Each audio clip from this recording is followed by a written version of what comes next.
Queridos amigos, queridas amigas, que Deus nos abençoe em mais um evento de espiritualidade aqui nesse momento. Que busquemos nesta hora uma vinculação com o alto, já que entendemos que são nesses momentos que estamos realmente precisando fazer essa conexão com Deus e com a espiritualidade. Assim, aproveitando esses momentos de discussão, vamos atraindo os benfeitores, os amigos nossos que nos acompanham na jornada evolutiva. E assim, venhamos a dar conta de todos os nossos deveres enquanto seres reencarnados. A Casa Jesus de Nazaré me fez um convite para falar sobre vida e obra de Chico Xavier. Então eu pensei, como eu poderia falar da vida e da obra de Francisco Cândido Xavier num tempo tão curto? Como eu poderia trazer aqui em discurso esta gigantesca obra que ele deixou aqui na Terra? Então eu pensei que talvez poderíamos analisar, não detalhadamente, a vida e a obra de Chico, mesmo porque não teríamos tempo para isso, mas exatamente o que ele nos deixou em matéria de exemplos que podem nos estimular a sermos melhores. Tenho certeza que se Chico estivesse assistindo essa palestra ou qualquer outra que pudesse falar dele, talvez ele preferiria mesmo que o discurso fosse caminhado para a estimulação da vivência daquilo que ele abraçou, que foi o pensamento de Jesus. Mas analisar Chico Xavier, nós podemos analisar de duas formas. Uma no campo da espiritualidade, da mediunidade, e outro no campo moral, no ser cristão, no homem de bem, que a gente tem escrito lá no Evangelho segundo o Espiritismo, no capítulo 17. Mas se fôssemos examinar também quando Allan Kardec compôs o Livro dos Médiuns, sob a inspiração dos Espíritos do Alto, nós recebemos o Livro dos Médiuns. Com o passar dos anos, dos séculos, dos tempos, eis que nós ganhamos o livro de um médium. O que eu quero dizer com isso? Que para nós que trabalhamos na mediunidade, para todas as pessoas que estão interessadas na mediunidade, é imperioso ler o Livro dos Médiuns, mas é extremamente importante também ler a vida e obra de Chico Xavier. Porque a vida deste médium, desse cristão, desse espírita, nos vai apontando a possibilidade, a crença, a certeza de que podemos sim fazer melhorias morais, que podemos sim abrir o coração para o serviço a Jesus, que podemos sim esquecer de nós mais um pouco e lembrar dos miseráveis do mundo, como Jesus nos convidou. Dessa forma, muitas médiuns, muitas pessoas nunca leram a biografia, as suas biografias, que não foram uma só. E pôde perceber o que aquele indivíduo que esteve tão perto de nós quis enfrentar. E quando a gente diz quis enfrentar, é porque no momento em que ele é chamado por Emmanuel, aos 17 anos, depois de ter passado uma infância referta de fenômenos mediúnicos e de dificuldades financeiras e de dificuldades na família, ele optou ele aceitou o convite de Emmanuel. Porque assim como o Espírito de Verdade disse para Allan Kardec que, se caso ele desistisse, já teriam outros prontos para exercer o ministério, não seria diferente de Chico, caso este jovem não quisesse aderir ao convite do benfeitor. Outros já estavam preparados para atuar na divulgação da doutrina espírita. Assim, Chico aceita.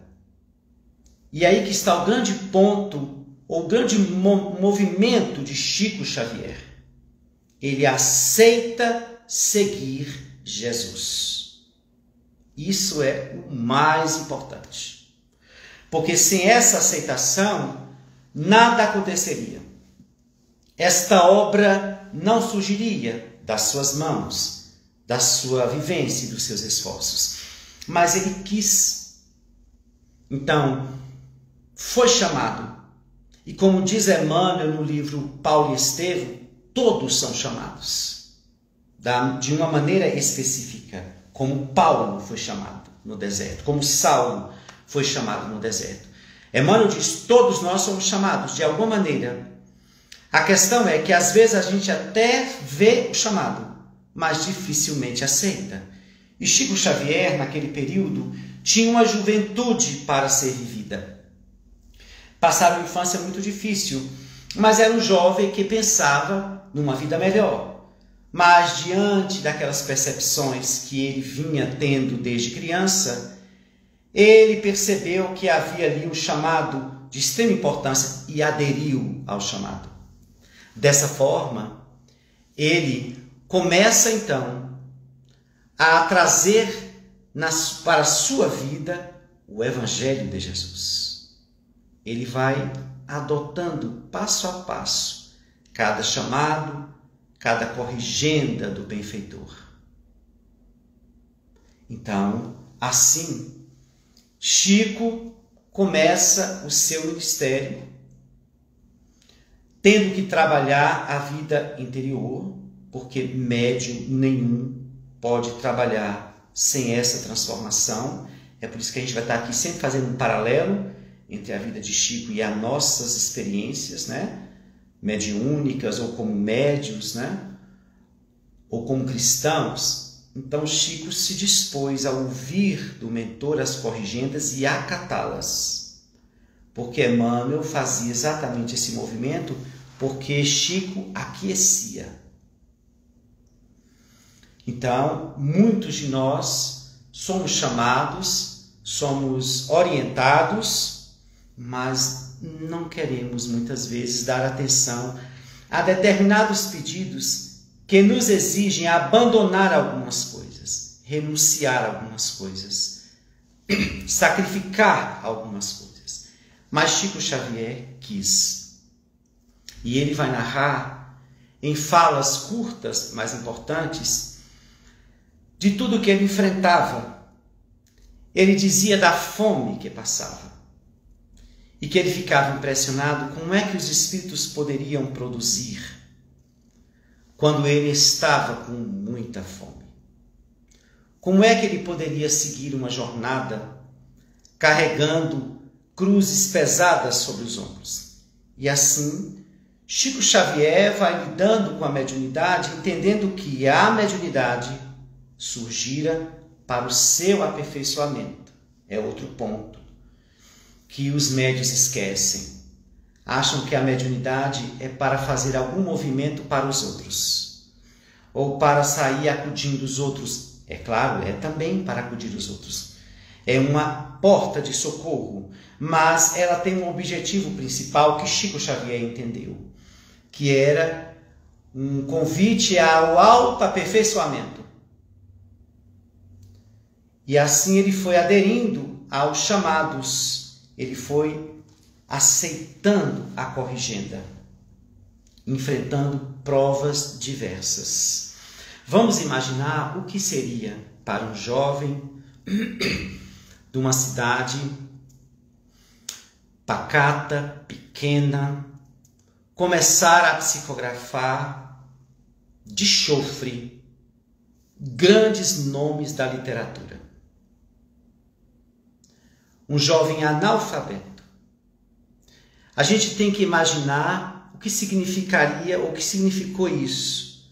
Não haviam outros médios dando essa base para ele passar. Como Ivone Pereira, quando foi publicar, levar o livro à FEB para ser publicado, ela só fez isso depois que viu o surgimento de Nosso Lar.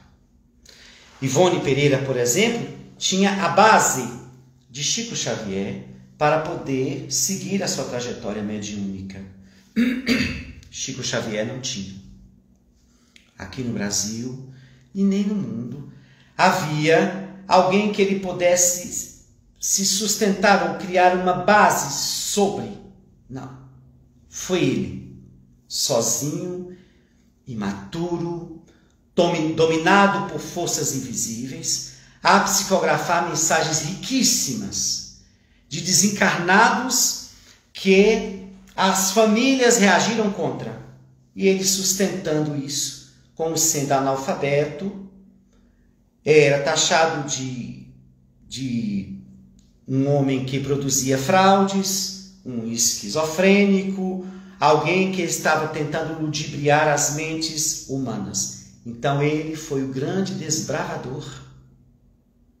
Então imaginemos ter esse papel. Então hoje nós médios gozamos desta bênção, desse caminho atapetado de luz que Chico Xavier deixou para nós. Joana de Anjos diz o seguinte, que nós estamos na Terra para viver de uma maneira que deixemos pegadas de luz, para os que vêm na retaguarda possam encontrar uma diretriz para seguir em direção à ascensão, ao equilíbrio. Chico Xavier fez exatamente isso. Deixou suas pegadas de luz para milhões de médiuns poder seguir este roteiro. Porém, porque são tão poucos como ele, ou basicamente contados a dedo, porque não aparecem outros. Cessou a criação, cessou as possibilidades de espíritos fazerem o que ele fez? Não. É porque para seguir um caminho dessa natureza precisa de coragem e de entrega e de fé, interessados e dispostos a pagar qualquer preço, em nome de Jesus. Porém, o que estaciona os médios é exatamente esse momento em que o convite é feito para abandonar muita coisa, para sacrificar-se. É aí que o médium para, ou fica estacionado, ou abandona aquele ministério. Chico não. Começou a lidar com a mediunidade e foi desde já entendendo que não havia outro caminho. Os seus desejos de juventude foram cessados. De namorar, de passear, de ter prazer, de ter diversões, distrações, não havia mais condições. Ele tinha que ajudar a família, sustentar a família, ele tinha que dar conta de compromissos familiares, ele tinha que ter tempo após as 11 da noite para psicografar horas e horas intermináveis, para de madrugada e dormir e ter que acordar cedo para trabalhar. Não havia espaço para ele, a não ser um espaço para servir. Então, como médium, ele não abandonava os deveres materiais. Ele atendia os deveres familiares.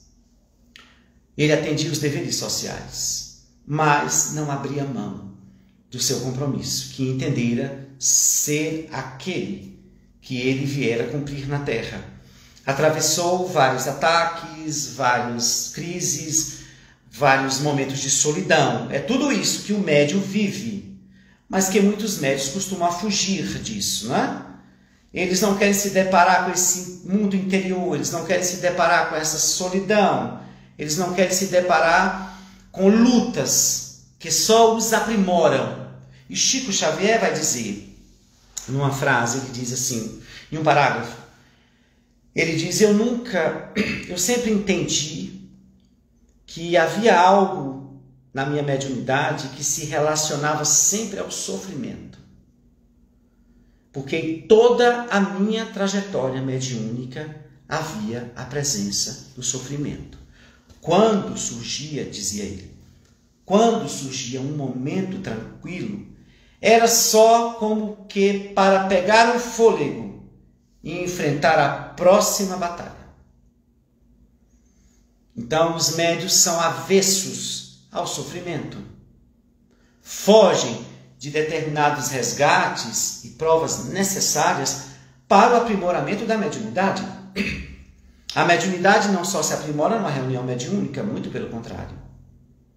O grande forno que esquenta e que burila o médium são os enfrentamentos da vida na Terra. São os desafios morais, são os desafios existenciais, que vai provando esse médium, que vai estimulando ele a amadurecer e a assumir o seu lugar. E Chico entende isso e começa a tornar-se resignado, aceitando o que lhe acontecia. E quem lê a biografia de Chico, e eu, quando a li pela primeira vez, me choquei muito com a forma como Emmanuel o tratava. Na minha interpretação imatura, à época, parecia mais um algoz. Falei, como é que ele pode tratar Chico dessa forma? Até no dia em que a irmã desencarna, Emmanuel vai chamar a atenção de Chico, perguntando que choro é esse, Chico? E Chico volta e diz, mas Emmanuel, a minha irmã faleceu. Ele falou, sim, eu sei. Só que parte desse choro seu aí é vaidade, porque você não conseguiu curá-la. Você cura muita gente, não é? Lá fora. Muitas pessoas que te procuram, você dá receitas, os espíritos passam por você e fazem você ajudar pessoas a melhorar a saúde, mas você não pôde curar a sua irmã, isso aí é um orgulho ferido. Então, nesse ponto, quando Emmanuel vai falar isso, naquele momento de dor, eu disse, é demais. Mas aí existe uma questão importante entre Chico e Emmanuel. Eram almas que se conheciam há milênios. E Emmanuel sabia exatamente com quem estava lidando. Por isso, administrou as corrigendas necessárias, mantendo-se firme, porque sabia exatamente a índole daquele espírito que não era perfeito. O próprio Emmanuel vai dizer no primeiro livro que ele psicografa para o Chico, de nome Emmanuel, que médium, em sua generalidade, é um espírito altamente endividado, que transgrediu as leis divinas e que por misericórdia divina recebe a dádiva, a bênção da mediunidade, para quitar os males produzidos e se recuperar internamente. Então, Emmanuel não estava diante de um santo, nem diante de um ser escolhido, não. Ele sabia exatamente que espírito era aquele. E para cada espírito, um tipo de rédea, um tipo de regra, um tipo de limite. E à medida que Chico abria o coração para receber essas corrigendas, mais ele ganhava com isso, porque ele crescia em amor. É no momento em que Chico sai da fenomenologia, deixa de ser visto como o médium puramente, não é? Caravanas e caravanas o buscavam, em busca do médium, daquele que produzia as cartas psicografadas, aquele que tinha uma vidência e que trazia informações, aquele que estava em contato com os espíritos o tempo todo.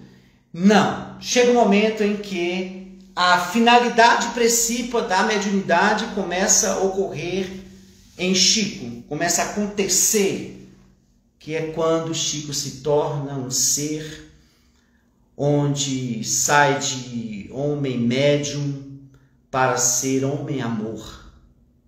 é quando ele entende que a senda evolutiva que a humanidade conduz é pelos caminhos do amor, pelos caminhos da caridade.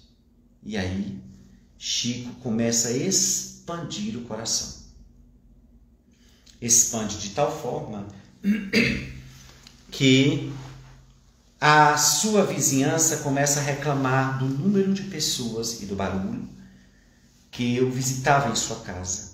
E ele teve que se mudar para um lugar onde ele pudesse atender a todos. É nesse momento que ele vai se desapropriando de si, como disse Herculano Pires, e como disse os próprios mentores de Chico Xavier, que ele estava sendo desapropriado de si mesmo. Ele não tinha vida própria, entre aspas, não? Ele tinha um livre-arbítrio, mas ele se entregou tanto ao ministério que já não era ele, vou parafrasear aqui Paulo de Tarso, já não era ele que vivia, eram os espíritos benfeitores por ele. Ele fez a entrega. Então ele despiu-se de todos os apegos possíveis e resignou-se diante daquilo que nunca poderia ter. Teve seus sonhos abandonados, teve seus desejos recolhidos, teve suas esperanças caladas e pôde perceber que o salário viria no exato momento em que ele optasse em seguir Jesus. E que salário é esse? Uma paz que começou a brotar dentro. E era por isso que, diante de todos os sofrimentos que ele enfrentava, ele mantinha-se sereno, porque o maior salário estava surgindo dentro. Uma paz indizível começava a dominar as paisagens da alma, e ele se tornou o ser amor. Então as pessoas passaram a procurar aquele homem que trazia uma irradiação de amor poderosa. Claro que buscava a sua mediunidade, mas quando chegavam se emocionavam, porque algo saía daquele homem e tocava os indivíduos que ali estavam. Era verdadeiramente um mensageiro de Jesus. E Chico vai nos mostrando a possibilidade de, com esforço, com dedicação, com fé e com entrega, nós podemos melhorar muito. Se nós não pudermos chegar até onde ele chegou, porque isso requer preparações reencarnatórias, nós podemos conseguir muito aqui. Depende mesmo desse nosso querer, dessa nossa entrega, dessa nossa aproximação com o que é bom. E saber enfrentar os problemas e as dificuldades do cotidiano, entendendo que tudo isso vai nos burilando. E também nos abrindo para essa conexão com o mundo espiritual. Porque os espíritos não só queriam Chico Xavier. Eles estão a todo momento em busca daquele que tem boa vontade, que está querendo assumir um cargo de trabalhador da seara, aquele que está disposto, se for o caso, esquecer-se para o bem comum, para o bem da humanidade. Se não vamos chegar a Chico agora, podemos começar a ensaiar os primeiros passos desde esse momento, ampliando o nosso serviço e trabalhando as arestas morais. Porque Chico desenvolve um dos maiores sentimentos, uma das maiores virtudes, catalogada como a virtude dos santos, a humildade. Chico não feria a ninguém. Calava-se, optava muitas vezes pelo silêncio para não ferir, sentindo-se pequeno, mas não inferior, sentindo-se pequeno diante da grandeza divina, mas não inferior. E ele chega um momento a deslizar-se no discurso e diz assim, quando vão falar do valor que ele tem, ele disse, quem sou eu? Eu sou um verme que está por debaixo da terra. E aí a gente ouve Emmanuel dizer, quem é você para ser um verme por debaixo da terra? Porque o verme cumpre todas as obrigações que ele tem na natureza. E você está bem longe disso. Vejam só. Que chamado, que processo educativo doloroso, severo. Mas até que ponto Chico não conseguia entender que Emmanuel estava querendo dizer que não tem que se comparar a nada, tem que voltar-se a si e ao cumprimento do dever.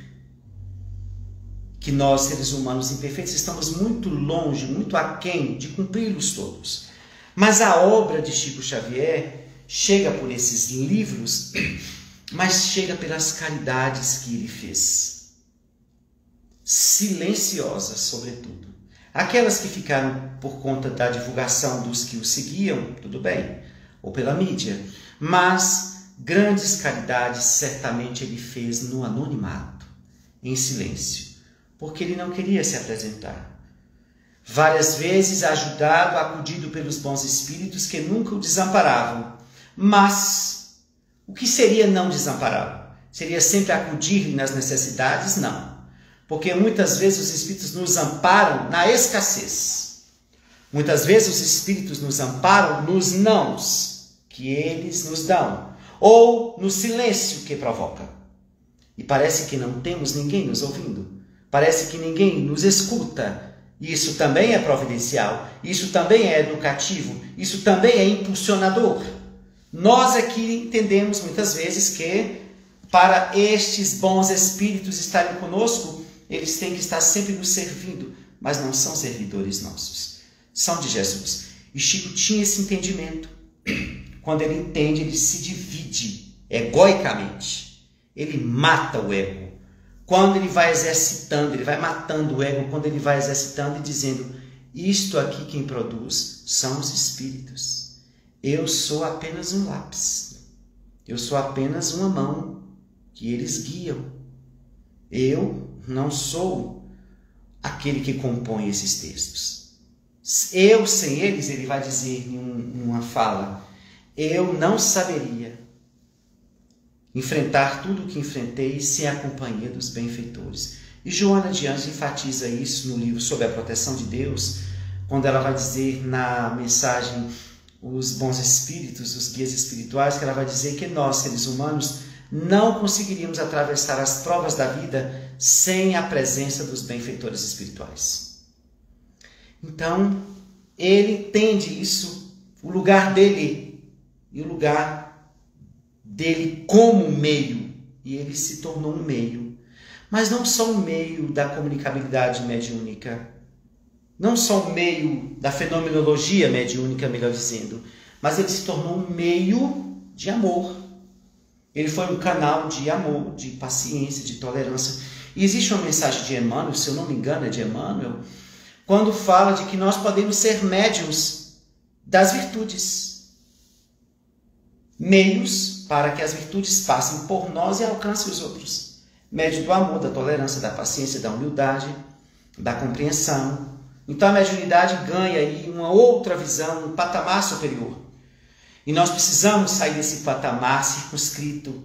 Né? Médio é aquele que está numa reunião, mediúnico manifestando espíritos. Se fosse assim, meus irmãos, seria muito fácil. Mas a mediunidade é muito mais ampla, porque ela caminha basicamente para fora da casa espírita. A reunião mediúnica nada mais é do que uma experimentação, um momento de prática circunscrita em um lugar estabelecido e apropriado. Mas o médium não se destitui, não se despe da faculdade mediúnica. Então, onde ele estiver, ele será este canal. Por isso, Manuel Filomeno de Miranda vai dizer que o médium tem que ser médium 24 horas. Não no sentido de trabalhar a mediunidade, mas no sentido de perceber-se como um meio que pode ser usado a qualquer momento e que tem que ser sempre um canal de luz, de paz, de harmonia e de consolação. E não de treva e de perturbação, como ainda nós encontramos. Nada saiu da boca de Chico que pudesse promover perturbação. Tem uma fala, um acontecimento, claro que vocês já devem saber, que uma mulher chega para ele, eu vou usar as minhas palavras, e diz: Chico, eu vim aqui porque me disseram que eu sou uma pessoa muito iluminada, que eu tenho espíritos elevados e que há uma luz muito forte sobre mim o tempo todo. E Chico: verdade, minha irmã, verdade, você está certa, há uma luz muito forte sobre você, uma luz muito forte. E aí depois, se eu não me engano, o Divaldo estava nesse dia aí examinando o quadro e disse: Chico, mas qual foi a luz que você viu? Ela estava naquele processo narcísico, né? De que ela tinha uma grande luz, um grande poder, uma vaidade, um personalismo apresentado, e ela querendo uma autoafirmação. E aí Chico disse: mas não tinha essa lâmpada sobre ela? Então eu estava dizendo: sim, ela tem uma luz sobre ela. Mas ele jamais veria. Jamais era portador da perturbação. Quando às vezes a gente vê médios dizendo assim: olha, você está obsidiado. Primeiramente, essa fala é ultrapassada. Sabe por quê? Porque obsidiados todos nós somos. A não ser que tenha alguém perfeito e a gente não descobriu ainda. Não é? Porque partindo do livro Céu e Inferno, onde há imperfeição, há obsessão. Então, para não sermos obsidiados, teríamos que ser perfeitos. Alguém por acaso é? Não. Então dizer: olha, você está obsidiado, nenhuma surpresa. Eles estão conosco o tempo todo, por conta das imperfeições que ainda campeiam dentro de nós. É lei de sintonia. Então há médios que trazem informações negativas, perturbadoras. Sonhei que isso e aquilo, e vai falando coisas negativas, e André Luiz vai nos chamar a atenção: jamais divulgue o mal. E Chico era esse canal de amor. E ele narrava muitas vezes que quando se deparava, por exemplo, com as mães chorando pela desencarnação dos filhos, quando elas chegavam, ele dizia: minha irmã, neste momento eu não posso lhe fazer nada, mas eu vou chorar com você. E começava a chorar. Então, até na hora em que ele não podia fazer alguma coisa, ele fazia. Tornava-se companheiro da dor. Então, nós precisamos ler a vida de Chico. Repensar sobre tudo, porque é um estímulo para nós. É possível mudar muita coisa. É possível transformar a nossa mediunidade em um celeiro de bênçãos, em um canal de amor e de luz, de esclarecimento e de conforto, ainda mais nesses dias. Então, quando a gente examina a obra de caridade, era simplesmente algo de ordem natural. Não havia uma obrigação, porque ele já se sensibilizava. A precursora da caridade, que está lá exarada no Evangelho segundo o Espiritismo, a piedade, ele a havia alcançado. Ela apareceu em sua alma. E quando ele olhava o sofrimento, ele se tocava. E assim partia imediatamente para ajudar, de alguma forma. Então, vai Emmanuel dizer para ele, um certo dia, o chama para parar de psicografar, vamos cessar um pouco, Chico, e siga-me. Chico, sem entender, seguiu. E aí Emmanuel entrou numa favela que tinha lá, em Uberaba, e ele seguiu. Daqui a pouco Chico encontrou pessoas pobres, pessoas passando dificuldades, sofrimentos, e Chico foi ali ajudando, conversando, aplicando o passo, e isso a tarde passou inteira. No final desta, Emmanuel apareceu e falou: agora vamos, Chico. Estamos abastecidos. Chico, abastecidos. Emmanuel disse: sim, Chico, porque médio sem caridade é médio sem retaguarda. A caridade abastece o médio e lhe dá suporte para sustentar o serviço mediúnico. E o serviço a que ele for convocado a dar conta. Então, a caridade tem que ser uma regra, não é? Uma presença em nossa vida, uma ação contínua. O médium não pode se abster de servir. Mas não é só dar pão, dar sopa, não é só dar algo, mas dar-se, amar, tratar os outros bem, respeitar, ser humilde na hora que é preciso, compreender, tolerar, ter paciência, não julgar. É uma tarefa difícil. Mas Chico entendeu que o amor queria morar nele e fazer morada mesmo, e fez. E quando ele tornou-se esse ser amorável, as vibrações que ele emanava alcançavam quilômetros. Um espírito completamente desprendido da matéria, despojado dos apegos, partia fora do corpo para fazer vários trabalhos e visitas. Vários trabalhos e visitas. E nós, muitas vezes, tivemos, com certeza, a ajuda desse médium fora do corpo. E assim, examinando toda a sua trajetória, nós vamos pensando de que nenhuma lágrima que ele derramou foi em vão. Nada que doeu tanto foi em vão. Não poder provar os prazeres do mundo, nem viver as alegrias da terra, não foram maiores, não foram tão necessárias do que a alegria que lhe ia na alma, uma paz que só os verdadeiros cristãos a sentem. Algo indizível, mas que mantém o espírito em um patamar de equilíbrio que nenhuma prova é maior. Nenhuma dor supera. Então valeu a pena. Valeu a pena ele transitar por esse caminho de solidão. É outro caminho do qual muitos médios fogem.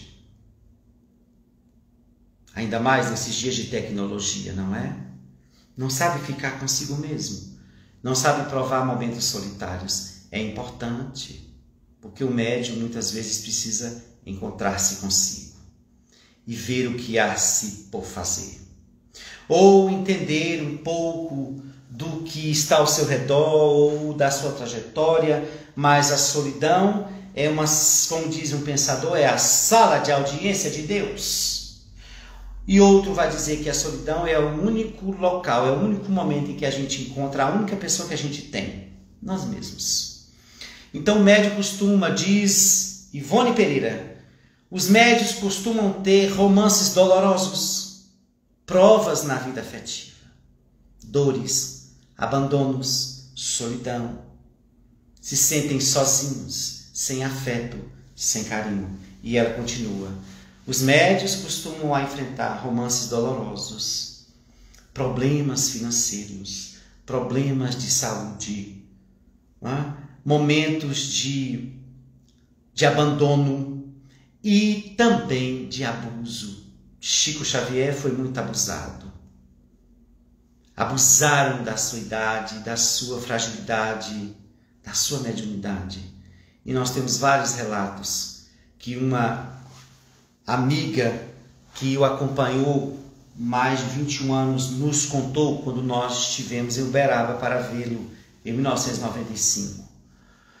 E ela nos narrava que Chico recebia beliscões, que Chico recebia murros na agitação da multidão para tocá-lo. Ele era agredido, ele era ferido, arranhado.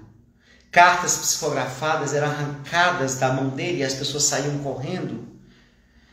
Receitas que ele passava e as pessoas queriam tocá-lo, puxavam-lhe o cabelo, tocavam-lhe no rosto. E por isso que começou a haver uma proteção em torno dele. As pessoas não respeitavam, o médium não dormia, o médium não tinha tempo para descansar. Então, abusos. Testado, muitas vezes, tentaram colocá-lo no ridículo, tentaram fazer de tudo para ele cair em erro, semelhante ao que faziam com Jesus, tentando encontrar uma brecha para colocá-lo com uma maior fraude espírita já existente, já que ele se tornou o maior médium de todos os tempos. O maior médium de todos os tempos. Chico Xavier vai ser aquele que Joana d'Arc vai dizer no final lá do livro dos médiuns, que ele alcançou o médium nato. Essa palavra é trazida por Joana d'Arc dizendo que o médium, quando chega nesse patamar em que já não é ele que vive, mas a sua faculdade em prol do amor e do bem, ele alcança o médium nato. Ele alcançou o médium nato. Despediu-se da terra em um momento em que ele não seria ostentado, ele não seria idolatrado, ele não seria chorado. Daí, naquele dia em que o Brasil se torna campeão de mais uma Copa, o Brasil todo foca numa coisa: para o discípulo de Jesus, sozinho no seu quarto, de mãos postas, antes de partir faz um Pai Nosso, disse à companheira a que o protegia, ele faz um Pai Nosso bem baixinho, sozinho, entre aspas, parte para o mundo espiritual. Então, sai como um pássaro de fininho, no nascer da aurora, para um voo em direção às alturas, em silêncio, enquanto a humanidade, enquanto o Brasil dormia no gozo da felicidade do futebol. Ele assim parte para o alto. E uma semana depois, na Mansão do Caminho, Joana de Ângeles envia uma mensagem dizendo que Chico Xavier tinha sido recebido pelo próprio Jesus de Nazaré. A gente só fica imaginando, não é? Como será isso? Ser recebido por Jesus de Nazaré. Mas é claro, deu a vida para os outros. Tem uma música católica que cantava-se quando eu iniciei a mediunidade, o trabalho na doutrina espírita no Caminheiros, que era mais ou menos assim: prova de amor maior não há que doar a vida pelo irmão. Então, prova de amor não há. E Chico provou. E é recebido por nosso Senhor Jesus Cristo. Quando estivemos lá, em 1995, esperamos a porta abrir, fomos cantar na frente para as pessoas que estavam aguardando entrar, e eu fui o segundo a entrar na sala. Quando entrei, ele estava na ponta, sentado, com uma energia, não dá para descrever. Eu sentei-me a 1 metro dele. E todas as pessoas que passavam para atender, eu ouvia, eu entendia, eu percebi o diálogo por estar próximo. E ele começou a atender 8 e terminou 2h45 da manhã, com o mesmo sorriso, com a mesma tranquilidade, sem diminuir o tempo de conversa com ninguém, a depender da necessidade. Uma moça que viera de um lugar distante, viajara 3 dias, e lá naquele momento em que chegamos, ficamos sabendo que só poderíamos pegar na mão de Chico. Não poderíamos falar. Houve uma frustração geral. Mas, porque as pessoas estavam cercando, né, por conta daquilo que eu disse. E assim foram passando as pessoas. E ele conversava um pouco, falava, tocava um pouco nas mãos e saía. Quando chegou esta moça, ela toca na mão dele e ele disse: senta, minha filha. Você veio de tão longe. E ela começa a chorar. E ele fala coisas para ela, em 10 minutos segura ela ali. Claro, a gente não conseguiu ouvir, mas ela me enviou uma carta depois, dizendo: em 10 minutos, o que Chico Xavier me disse mudou completamente a minha vida inteira. Nunca mais eu serei a mesma. A voz do mensageiro de Jesus, com a sabedoria das entidades celestes, tocava as almas e produzia mudanças. Quando deu mais ou menos meia-noite, o que é que eu tinha para falar para Chico? Eu estava cheio de coisa para pedir, jovem, né? Quer pedir tudo.